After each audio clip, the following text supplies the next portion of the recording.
everyone. Welcome to Conversations on Social Work Careers, and my name is Jennifer Luna. I'm a columnist for the New Social Worker magazine. The column is called Your Social Work Career Coach. And today I'm so excited to have as our guest, Susan Mankita.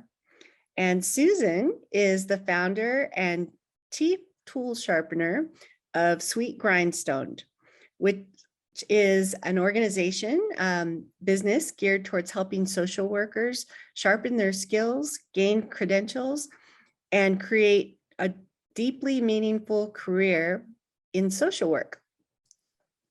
Susan also has many other titles. She's the former past president of ASWB Florida, and she's worked in academia.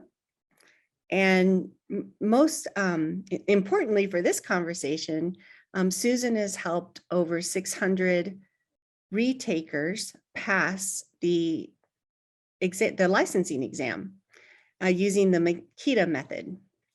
And before I let you talk, I just want to say one more thing about you, because I'm a big fan of Susan Mankita. I want to say one more thing. Susan also was recently inducted into the ASWB Pioneers, and that was for her work as in advancing technology for social workers in the early 90s. Susan actually founded the first ever online forum for social workers. So lots of history and still going strong. And we're so excited to have you here today. I am so happy to be here, Jennifer.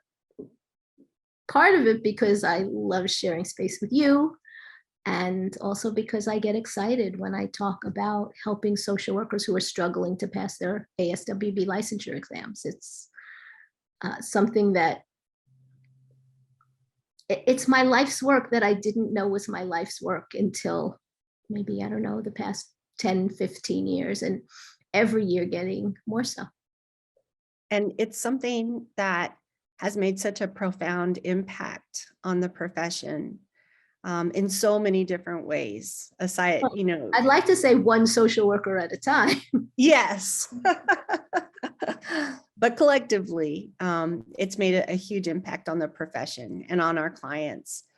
Before we get started, I was wondering if you could tell me a little bit about the name of your business, Sweet Grindstone, and how you got that name.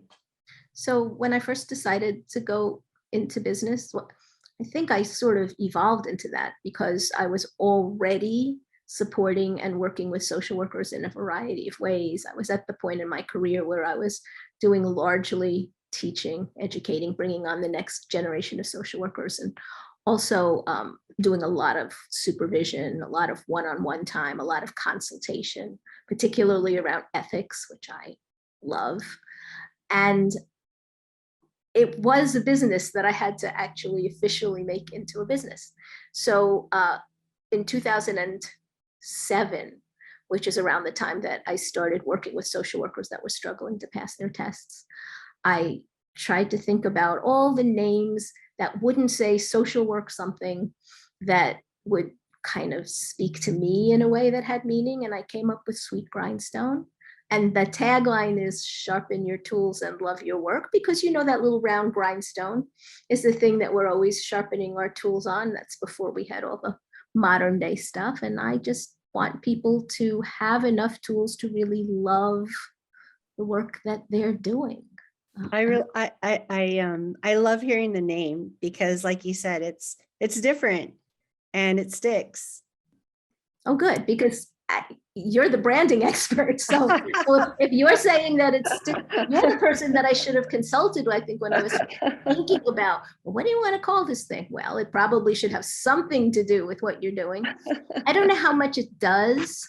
Oops, my computer stand is a little lopsided. Bear with me for a second. So it just feels like the right name for me, because I've always been talking to social workers about adding to their tool chests and maybe learning things even if they don't think they need them right now. In fact, when I was an educator, I used to say things to my students like, think about all the things in social work you're thinking that you don't want to do. Right. And learn about all of them, because they all come at you in some shape or form in our career, right? Like, isn't it Yes. the amazing thing about it? I think oftentimes we figure out what we don't want to do in social work before we figure out what we do want to do, but it's important to take from those lessons. Right, exactly. I was a child abuse investigator. My very first social work career was before I had my master's degree. And there are things that I learned there that I still use as a social worker. My next job and probably my longest career piece was in healthcare and working in hospitals and going from a frontline social worker into a leadership position. I still use all those things. Wow. But there's also a list of things that I didn't want to do in social work. Personally, I didn't think I wanted to do substance abuse, but what do you know? No matter what kind of social work you do, right? There are clients who struggle with these things, and you have to be ready and prepared. I didn't think I wanted to work with kids who have developmental delays. And then the universe gave me a kid with developmental delays. But, in addition to what we pull in from our personal experiences, I went and I studied it. It wasn't going to be the focus of my career, but Lord knows that as a supervisor, anyway, I've worked with social workers in all those fields. Right. And by the way, I can tie that in to our conversation about getting licensed, because on the licensure test, they actually ask you to stand in the shoes of a variety of different kinds of social workers. That's right. That's right. So knowing your role, or the role, generically speaking, of a textbook social worker who happens to work in a hospital will serve you very well. Knowing broadly how to work with a client who has Alzheimer's disease will serve you very well. Knowing broadly what to do with a kid who has developmental disabilities will serve you very well on a test like that. See, I created it. That's awesome. I always think too that our education teaches us about the roles and the theories that we need to know, but in good practice, we have to learn how to make them transferable. And so, if you're thinking about assessment, it's going to be pretty much the same, regardless of what the population is. I mean, there might be some different things, but right. You would target it to. Yeah. For example, if you were working with a child, you would do more developmental types of questions. If you were working with an adult, you might kind of hone in on, sort of like turning points in their lives and kind of summarize the whole thing. But an assessment is an assessment. That's right. That's right. Yeah. And I think that's such a good way to approach our career choices, because we don't have to be locked into a certain population or a certain field of practice. That makes me so happy when I think about the field that we chose. And social workers will say to me all the time, I think the reason that I'm struggling to pass this test is because I had so many questions on hospital social work, and I've never been a hospital social worker. And I'll usually say to them, that's a super easy thing to fix. Certainly not the thing that's interfering with their passing, because understanding just the basics of a bunch of different roles is probably what you need. They're not asking you about the specific role 9 times out of 10. Right. They're usually just asking you to listen to a client so you can figure out what needs to be assessed. They have to give an example, so they've got to pick something. So we recently saw each other at NASW in That DC. was so fun, but oh my gosh, way too short. And I attended your workshop, which was so good. And one of the main points that I pulled out of that was about the test being a lot about reading and slow and careful reading, as opposed to just trying to remember the answer to every question. Could you speak to that a little bit? I absolutely will. Can I first say that in my work with the population of social workers that are struggling to pass the test, let's say, given ASWB's statistics, roughly 20-25% of social workers have failed an ASWB exam. And of those, a significant percentage has failed multiple times. And never in my experience have I observed this to be social workers that were anything but fantastic social workers.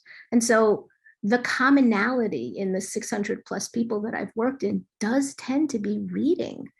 And that doesn't mean that they can't read. It sometimes means that they have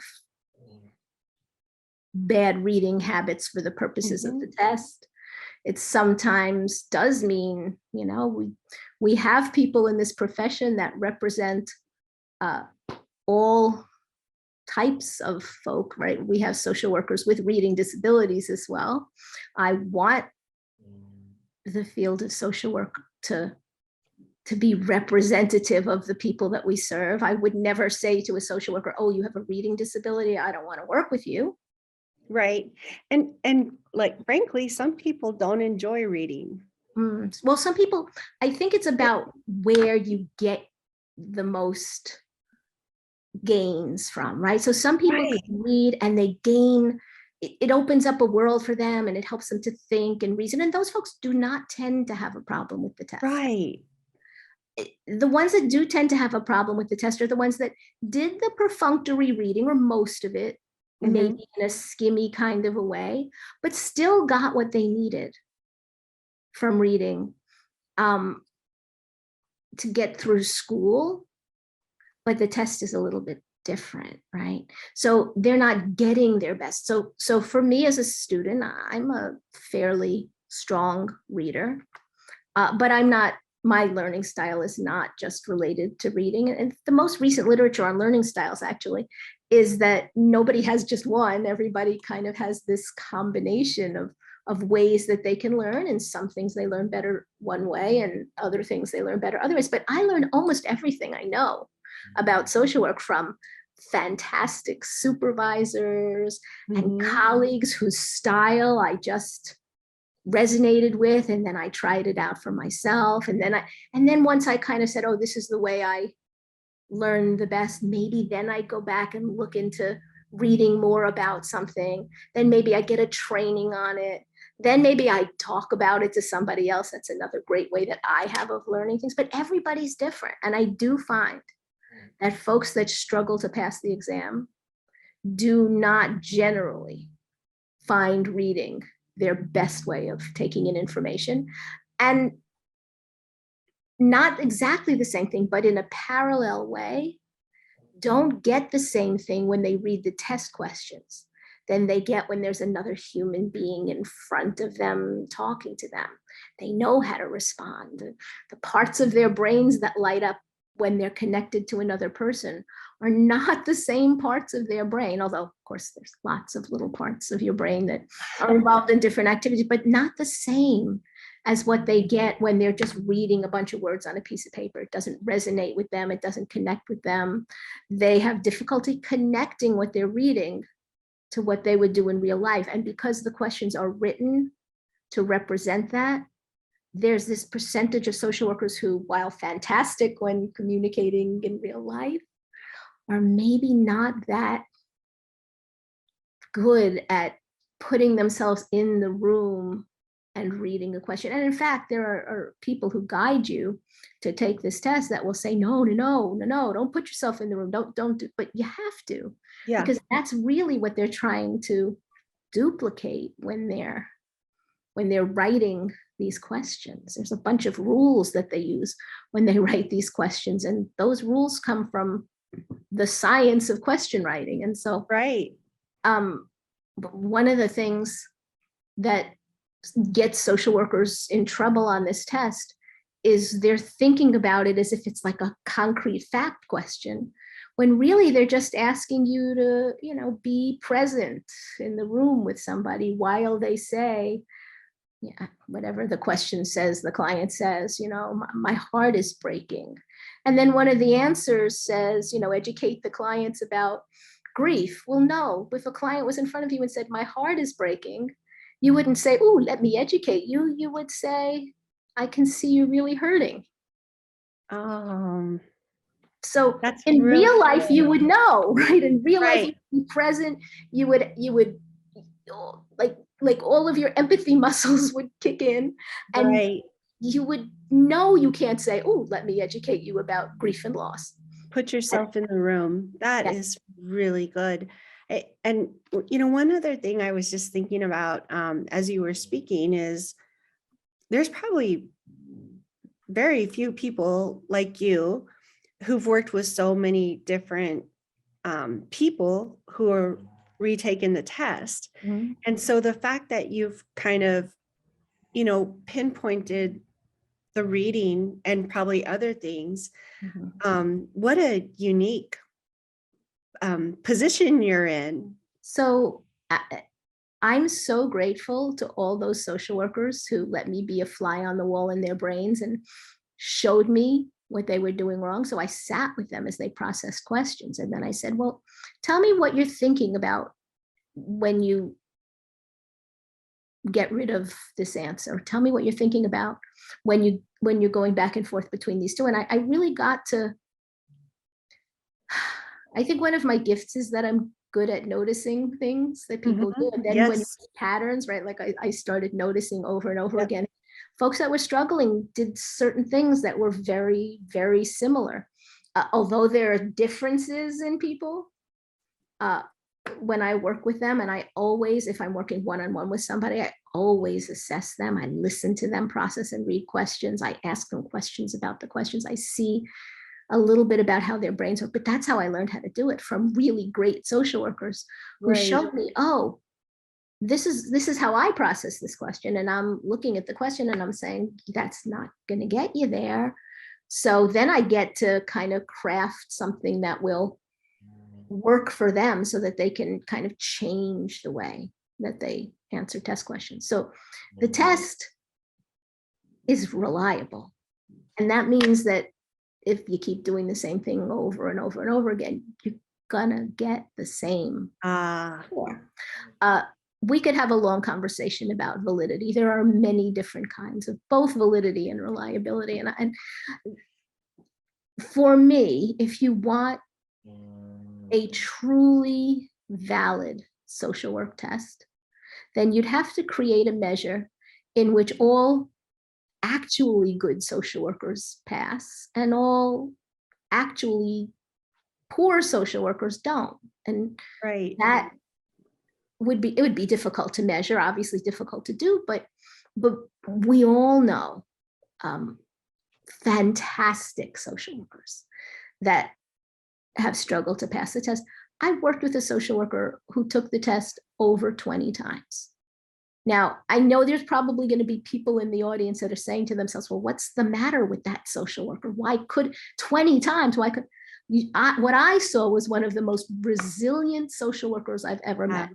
Like sometimes I call them phoenixes. I said, they take such a beating where they almost feel like the profession is telling them they're not good enough. It's awful. But these retakers, they get up again. Somehow it's like, and it's traumatic. Let's say small t traumatic, and for a few of them, big T traumatic, because it connects to traumas in their lives. But they get up and they do it again. And to me, I'd rather work with this community of social workers than any other because they love social work. They would not keep putting themselves through this if they didn't love social work. But they don't seem to have the tool or the technique to take apart a question. Most people and most programs out there are just going to say, well, you didn't study hard enough. But I have to tell you something. Not all, but most of the social workers have studied and studied and studied like 2 hours a day for 10 years. Wow. They know more about social work than you do, and you're a professor of social work. So am I. Yeah.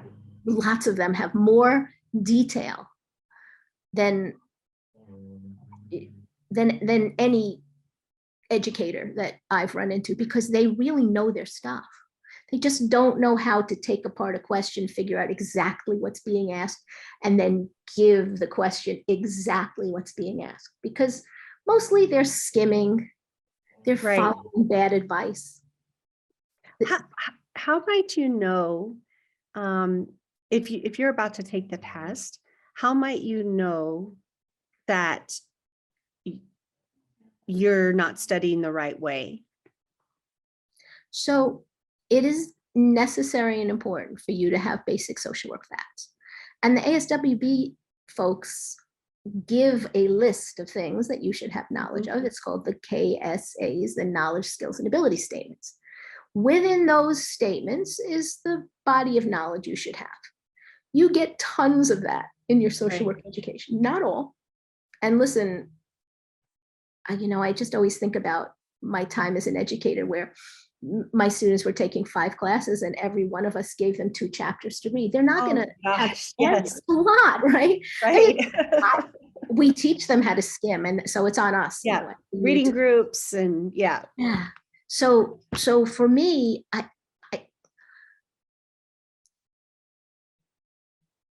think they can get almost everything they need from a really good social work practice textbook, depending on the level of test they're taking. So if they're taking the Masters of the Clinical, a nice advanced generalist practice textbook, and if they're taking the bachelor's, well,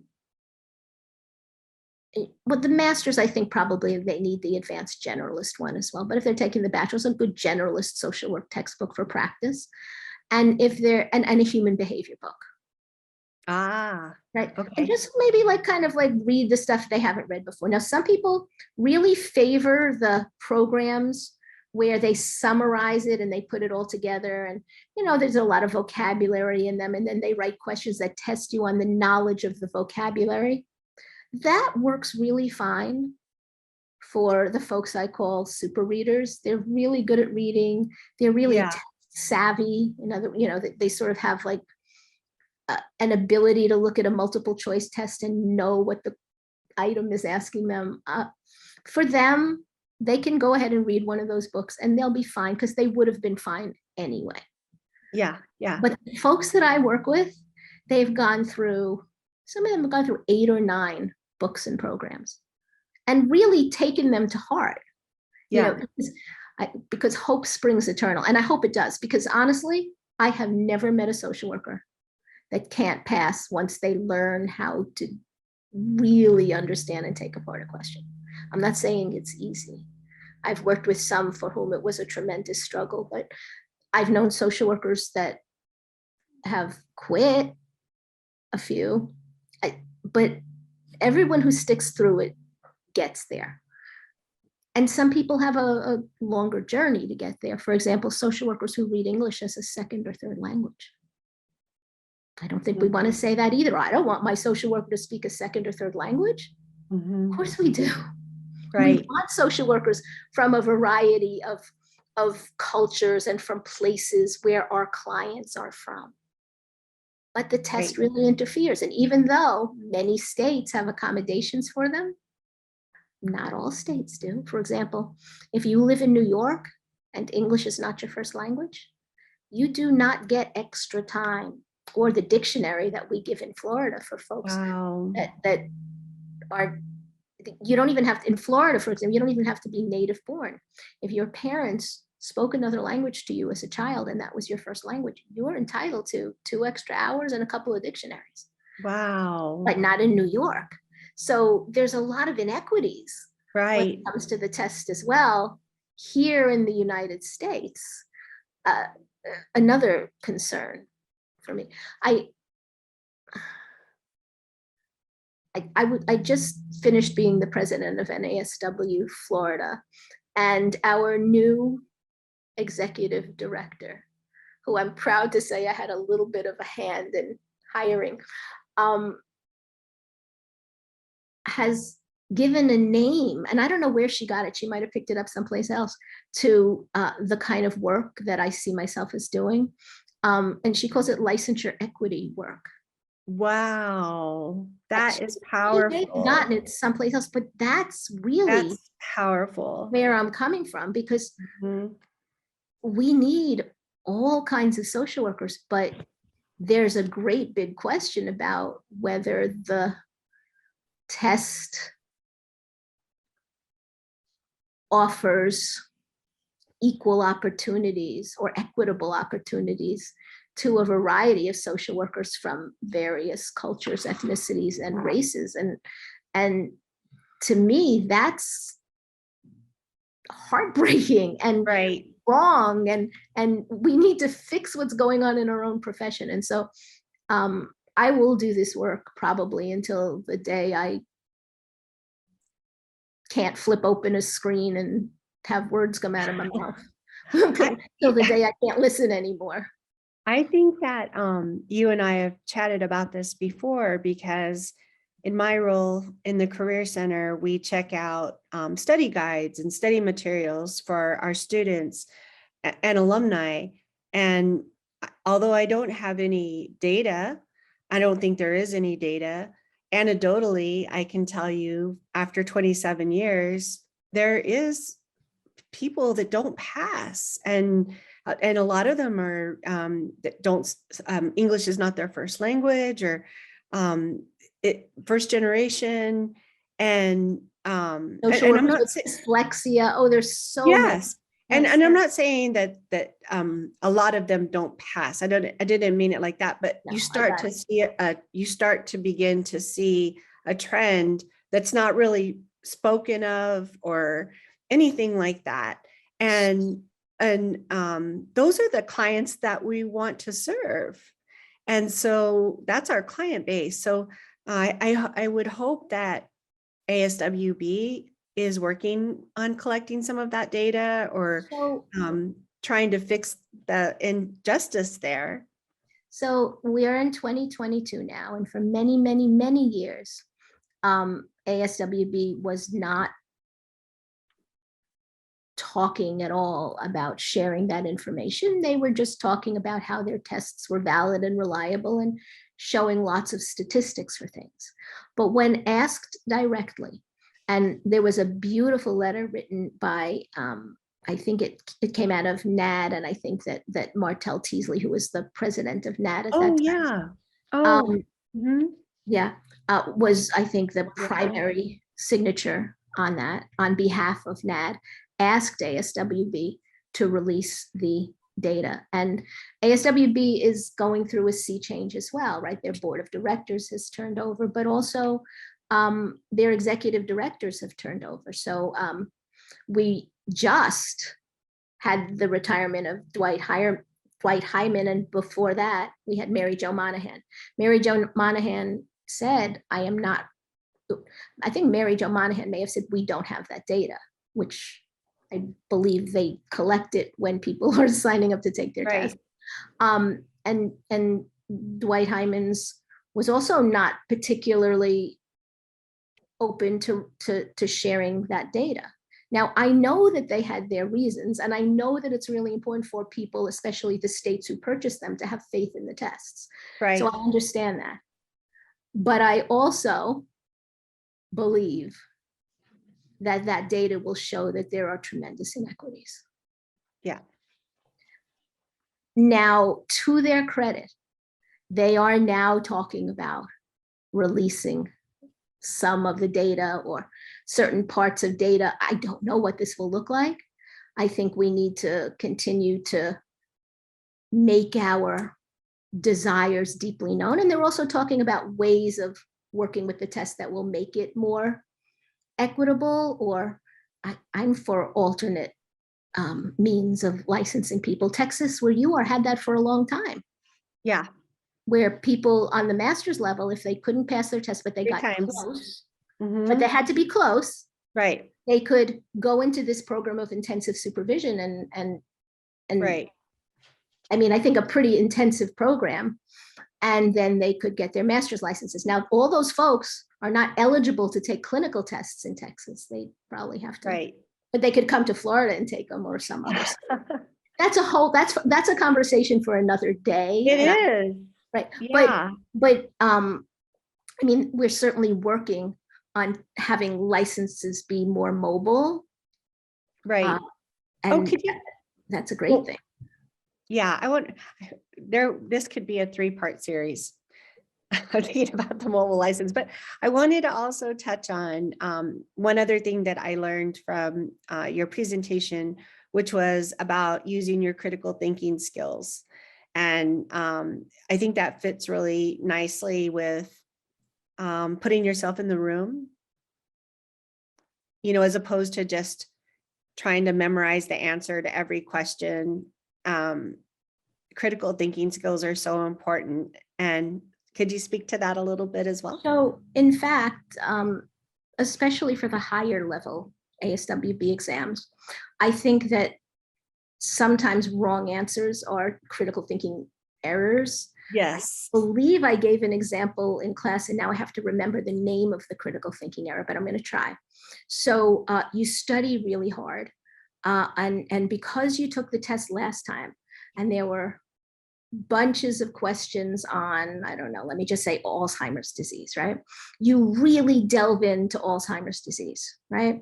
And now you feel like you really got it. You're going to go in there, you're going to nail it this time. Of course, you go in this time, and maybe the questions will be more heavily focused on, I don't know, LGBTQ plus clients. But every time you see a problem, because you studied Alzheimer's disease so intently, you're like, aha, yeah, must be Alzheimer's disease. Maybe it is, maybe it isn't.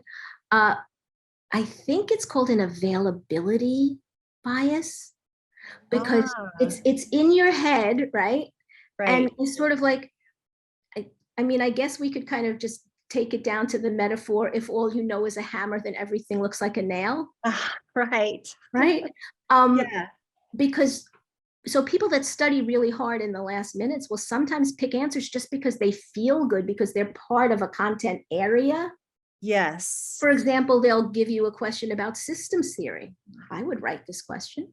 And then they'll use a systems term in the bottom, homeostasis, and you'll pick it. But they may not be asking you about homeostasis. They may be asking you about entropy. So wow. It's the application of knowledge. It's not just the memorization of knowledge. And it's also the reasoning, because one of the things about ASWB questions, and there's a meme on the internet, and it's basically giving an example by social workers who've taken this test about their frustration with the questions when many answers seem similar. And it's something like, what is orange? And answer A is a color, and answer B is a fruit. That's the meme, right?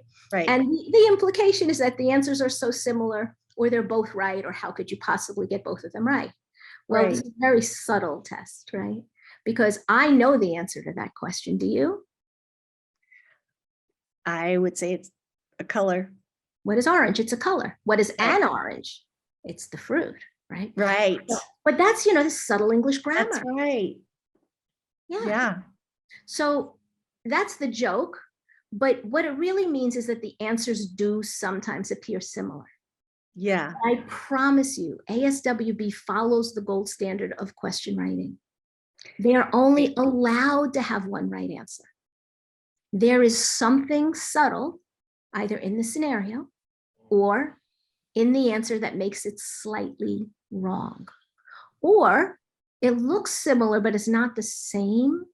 One of the things that I think I talked about in my class is social workers who can read, but are very tuned into the time. Because if you have 4 hours, you only get a minute and 19 seconds to answer them, right?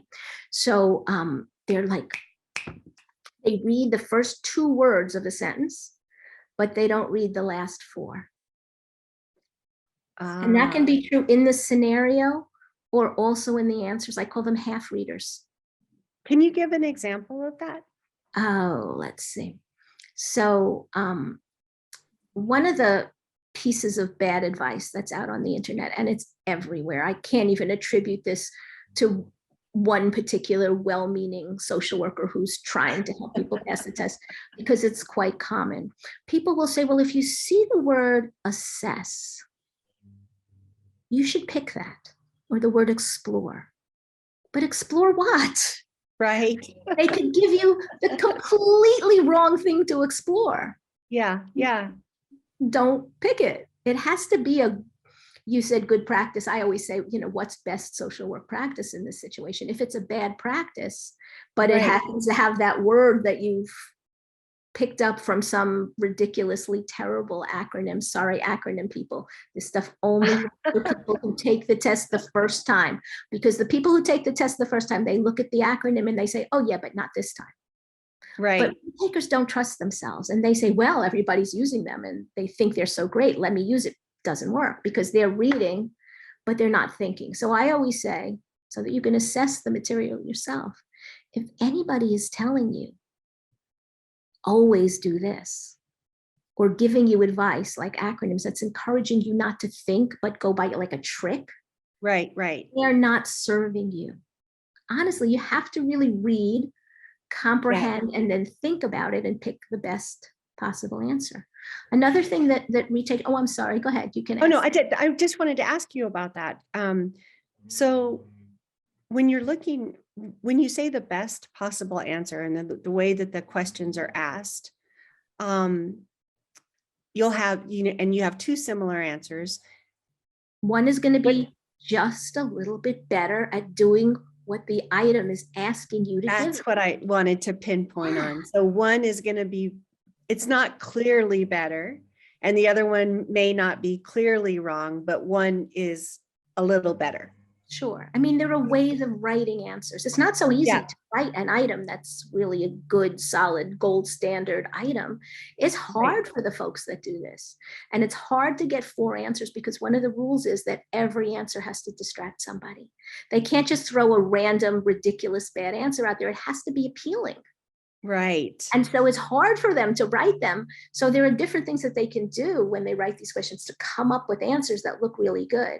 And another thing that retakers do is they'll pick familiar answers. I call them sexy, right? They feel good. They've been the right answer to a practice question they've had. Oh, talk to my supervisor. Yeah, it must be that. Sometimes it will be. And sometimes it won't be. Oh, I remember that question on the practice test that told me I have to always take things to the group. Always? No. That's not how social work is. We don't always do the same thing with every person, with every unique situation. There's always something subtle. And the question writes the subtleties in. And the problem with the folks that are struggling, in my experience, is that they're missing the context. They're missing the subtle contextual clues that are mixed into the scenario. And so they don't notice time. They don't notice where the relationship is. They don't necessarily notice their role. There are many other things like that, but the questions tend to be very contextual. And of course, the higher step of each test, the more contextual they are. But there are contextual questions in the bachelor's test, for sure. Yes. And probably in an increasing amount through the other tests. Have you worked with people who feel that they didn't pass the test because maybe they were a macro social worker, or they did a macro track and they didn't get enough direct practice? I think it depends on the test that they are taking, because my understanding is the advanced generalist test is about 50-50, it's a little more macro. There are macro questions on all 4 of the ASWB exams. I have heard that. I think it's an easy fix. I think that social work skills, micro, meso, and macro, are the same thing as learning how to be a social worker in a hospital and then going into clinical work. And yeah, you're going to up some of your skills and you're going to learn new things about the players, and you may be going to ask your questions a little bit differently, but all social work is part of a process. That's and excellent. All social work is based on the same set of core values and the same ethical standards. Right. I don't think it's a hard fix to help people who feel as if, more commonly for me, it's like, I don't know macro, obviously. Right. But yeah, I don't think I'd have a hard time helping a macro social worker pass a clinical test because, well, at least in my state, they would have had to do at least some amount of clinical hours to do it. I don't think it would be hard to help a macro social worker pass the master's test. I think there's, like I always talk about a process, like a timeline of things. There's questions that you would ask yourself, like what's already happened in this question? What do I already know? I wouldn't add anything in that, like, what are they telling me? What are they giving me in this question? And then I would start there and I would say, okay, where am I right now? And unless it's a fact question about macro things or meso things, I would just put myself in the room the same way I would put myself in the room with any, if I was working with an individual or a couple or a family or a little kiddo or talking to a physician at a hospital, I would start where they were. Right. I would, do you need to know maybe a different set of terms? Okay, but do all social workers empathize? Right. Do all social workers paraphrase when somebody's saying something so they can demonstrate to the person that they're listening to that they hear them? Do all social workers reflect on things, help people move along, kind of help them do we partialize when things are overwhelming? To me, the skills are the skills. This is where we started today, right? Yes, it is. They're transferable. Yes. Yeah. Well, we have a few minutes left, and I'd love for you to tell the audience how you work with your clients. Oh, sure. So I have a couple of things going on right now. For years and years and years, I was just working one-on-one, which I love doing. And it's how I learned how to do this. Yes. Of the subtle differences between social workers and the way that they learned how to pass the test and what their struggles were. But now I'm actually doing 2 groups. So I have a 12-week program that starts from scratch and really teaches them some good basic skills. And I have an ongoing program. So for my one-on-one clients, they can come to my ongoing program because they know the skills. The ongoing program uses the skills, and my Monday night class teaches the skills. And I also teach the skills one-on-one. And then after the 12 weeks, people are going out and lots of them are passing their tests. And if they're still struggling, they can tweak it. They can come back a little bit for one-on-one work, or they can come into the Tuesday night class. I like it, although I was really afraid to do it, because when you're working one-on-one with somebody, you can really craft it to people. But it turns out that this is working and it's accessible. People can afford it. And it's always really bugged me that I have to earn a living, but at the same time, I understand that not all social workers are people of means, and they have lots more important things to spend their money on than passing the test. And it bugged me a lot. So I feel like this is a way to make it super accessible. And are your primary clientele retakers? Right now, my one-on-one clients are almost exclusively retakers and have been for quite a long time. Once in a while, I'll take a social worker that knows they're awful in test taking. Maybe, sometimes social workers have undiagnosed reading issues. Sometimes they just have terrible habits, but they know I'll always ask that question. Not everybody needs a tutor, right? Yeah. But I do have social workers that come to me that truly need a tutor, that haven't taken the test yet. And I will take on an occasional client like that, but almost all the time. And all of them in my classes are retakers. Yeah. Okay. Yeah. And I have a Facebook page. It's just for retakers, because it was hurting my heart that I knew that there were people in these general social work rooms, and like every day there's somebody like, woohoo, your techniques work, I passed the test on the first try, and it's Yeah. heartbreaking. Right. So I Right. wanted like sort of a safer space for them. Yeah. And if they need to cry or Yeah. ventilate, be with people who really understand what they're going through. That is, that's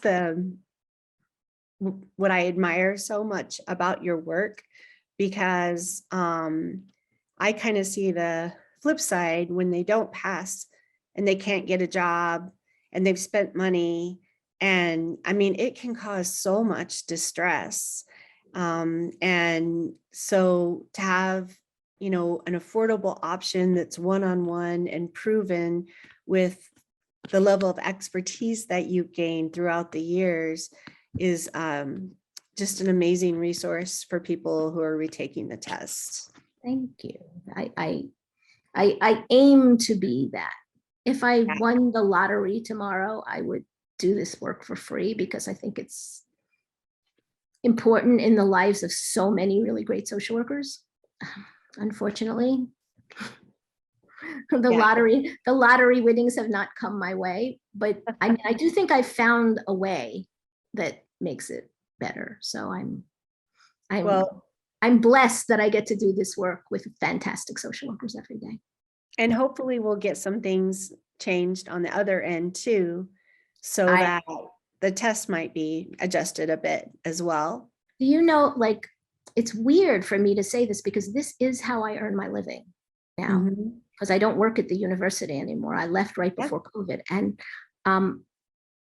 honestly, nothing would make me happier than to completely change this test so that they had ways of measuring skill, level of dangerousness to consumers, and things that didn't involve a multiple choice test. And I would be the happiest person in the world. I would feel like I don't have to do this anymore. And I'd love that. And I don't think that's coming anytime soon, unfortunately, but I am looking for changes. And I do think that the ASWB's direction is hopeful. Yeah. We'll all see, but I'm crossing every crossable bone in my body so that the test can become more, or the ways of testing can become more appropriate to what they're attempting to measure. And then we just got to go out there and fix all the bureaucracy of the boards. Yeah, that would actually involve fixing all the bureaucracy of the state, since boards are. That's right. So we have a lot of work to do. I'm saying, I mean, there's just a lot of stress around the whole process, from applying to paying for it, to studying, taking the test, getting your license. It is a process. And I always want my students to recognize that, it's not, I always tell them, if it doesn't feel like it's simple, it's because it's not. It's not you. It's a difficult. And they're not alone. Tell them that. No, right. Tell them they're amongst some of the greatest social workers I've ever met. Social work educators and social work leaders who struggle to pass these tests. Social workers that are famous. Social workers that have developed evidence-based programs. I've seen them all. Yeah. So I'm not making it up. Really great social workers, really reputable social workers that I would see if I had a problem. Yeah. To pass this test. So tell them that. Yeah. And I've also seen that most people either pass or fail by just a few points. And you tell me what the difference is between a social worker who passes by one and a social worker who fails by one. Nothing. Yeah. Yeah. And ASWB would say we have to cut it off somewhere. Yeah. Right. But I've never met someone that says, oh, I got a perfect score on my test. So we were at a workshop once. It was it was a CSWE conference, I think, or maybe it was the BPD conference. And there was a speaker at that conference, a closing plenary speaker. And I think she didn't know her room because she said, because the head of ASWB was sitting at one of the tables. And she said, she told a story about how she was so worried about her licensure exam. And then she took it and she got a perfect score. And so afterwards, I went up to Mary Jo Monahan at the time and I said, Mary Jo, is this possible? Has anybody ever gotten a perfect score? And she said, no. I've never. I don't think anybody has gotten a perfect score. Yeah. And if you do get a perfect score, don't talk about it. Yes. Well, don't brag about it. And certainly not in my company. That's right. That's right. I do think that there's a little bit of bias among social workers that we could work on, because this is not about the quality of the social worker. Right. It's sort of about the context of a written multiple choice exam to measure the quality of the social worker. Yes. Yeah. Well, thank you so much for this interview today. And I'm going to have the information of how people can contact you at the end of the video. And for our viewers out there, we'd love for you to drop a comment underneath the YouTube video link. And you'll also be able to access Susan's information. And Susan, I'm just so grateful for you and what you've done for our profession. You truly are a pioneer. Thank you so much. It's a pleasure spending time with you, Jennifer. You too. Maybe we'll have to do part 2 and part 3 sometime soon. I'm in. Okay, me too. Thank you. Great one. Bye, everybody. Bye.